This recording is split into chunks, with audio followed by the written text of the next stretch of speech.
And I never experienced anything like that. So I got up, and my first impression was, who took me down? And all I could see, the pastors and people around me were all like praying for me, and some of them were crying, some of them were laughing and happy for me. And but what was that experience like? Was that a frightening thing to you? Was it, what was? You know, do you remember it? As I always say, I've been knocked out a few times by people, some kids, but this thing that took me down, it was something different. I knew something happened, taking place within me, internally. And when I got up, the first thing the pastor asked me, do you want to receive Jesus? And I wanted to. There was no question about it. And I said, yes, I want to receive Jesus. And but I felt inside of me, there's this peace, and there's this joy begin to flood me. So when the pastor asked me, do you want to receive Jesus? The first thing I said is, yes, I want it. But the thing is, I know internally something has taken place, but outwardly, I haven't changed. I went back to the same lifestyle. I would go to church, and then I would come back, and I would go back to drinking. I would hang out with my boys. And the more I went to church, the more the church began to put me in a prison. And it was really hard for me. They began to demand certain things from me. They began to ask me certain things that I needed to change. I knew I didn't have that power to do it, because outwardly nothing changed. So I tried for a bit. I tried to be this perfect Christian. The more I tried, the more I fell flat on the floor. And I came to a place, and I said, if this is the Christian walk, and if I cannot live this Christian walk, then I have failed. So I'm going to walk away.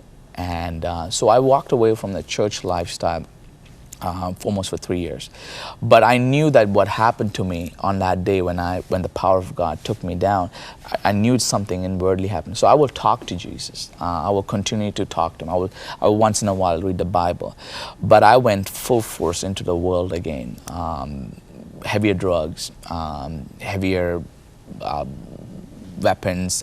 We got into more fights. In 2001, everything came crashing down on me.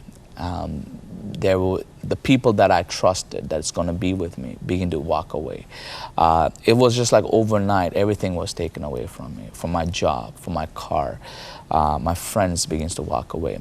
And I was pretty much left alone in that situation, and there's no one there. My family members thought I was a failure. They lost hope on me, and they began to say, John, you're not going to make it. You're a failure. You're a disgrace to our family. And I became to a place I just felt there's no life, there's no purpose for life. It was at that time in 2001, I was actually held by a couple of guys at a gunpoint, and they had a shotgun on my face, on my head, and they were, at that moment I realized what kind of a mess I got myself into, and I knew that if this person pulls my trigger, here goes my life. But thank God he didn't pull the trigger, but they left me bleeding. They cracked my head, skull, and they just left me bleeding there. From that day on, I just didn't want to live anymore. Suicidal tendency would begin to take grip over me. I began to feel like this life has nothing to offer for me. And it was at that time I was standing at a corner store and didn't know what to do. And I saw a person just walking straight towards me. And this individual had one thing in mind, is to get to me. And he came and he handed another little Gideon's Bible. Here it comes again. Yeah, just a red one though. That's red? Yeah, that's red. Yeah, and it was a little brighter red though. But he came and handed it to me, and then he said, God bless you. I always think, I don't know why the Gideons always end up finding me, but they find me always in the toughest moment, and I just love their ministry. And so he handed me the Bible, and when I looked at Bible, and then I looked to heaven, and I said, God, what are you trying to do? Because if you want to do something, do it now, because I'm losing it. And the following week, I was arrested. As the last picture you saw, I actually punched a police officer. This one? No, this one right here. Oh. Actually, I don't know if... Last mugshot. Last mugshot. And I was taken to prison, and I called the pastor there, and I said, Pastor, I'm back into prison. I don't know what to do. And he said, John, the only thing you could do is ask Jesus mercy. And that's what I did, 2001, October 2001, 28th of October 2001 at 9:30 p.m. I was sitting on a bunk bed, and I asked Jesus once again to come into my life. And I said to Jesus, Jesus, if you're real, change my life. I will surrender my life when I come out, because I cannot go on this way. And something amazing happened to me at that time, a peace that I cannot describe. It just stilled me, and I knew from that day on something good's going to take place. And I came out from the prison, and God begins to instantaneously begin to deliver me, set me free from things. Alcohol, God began to remove it from me. There was no desire anymore for drugs. He began to just pull me away from the wrong crowd that I was hanging around. And he began to put desires for prayer, for reading the Bible. And the more I spent reading the Bible, the more I spent knowing him intimately, the more he became real to me. And as a result of his love, and the more I embraced his love as well, he was able to bring so many good things, despite of my failure, despite of my shortcoming. You had a business career for a while? Yes, I was working with the Royal Bank. With the bank? Yeah. But tell us what you're doing today. Well, I'm actually work with the Niagara Celebration Church as a pastor, one of the associate pastors there. And You're working with youth. And also working with youth, and it's an amazing feeling, and where God could take you. And as I said, I am a product of His love, and there's no stopping, and there's no impossibility what God can do. I mean, if you surrender your life, and that's what He wants, if you surrender your life, He's able to use that life and for His glory. Another life rescued.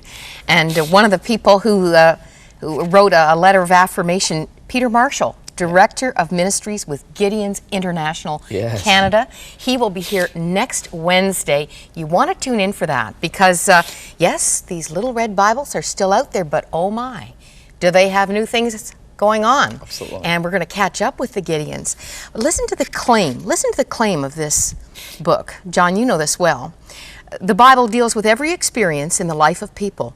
It gives advice and help, instruction and warning, comfort and hope, correction and direction, predictions and promises. As you read this book, may you receive help in time of need, guidance in life's problems, a knowledge of Jesus Christ, hope for the future, peace of mind, and an assurance of eternal life. It sounds too wonderful, but you're one more proof that a life that was a throwaway can be transformed. Tell us what else you're doing today. Well, I'm actually doing a project in Sri Lanka. As you know, Sri Lanka has been a war-torn place, and one of our desires is to bring Tamil Bibles. Right now, there's close to 250,000 people in a displaced camp in Valvinia.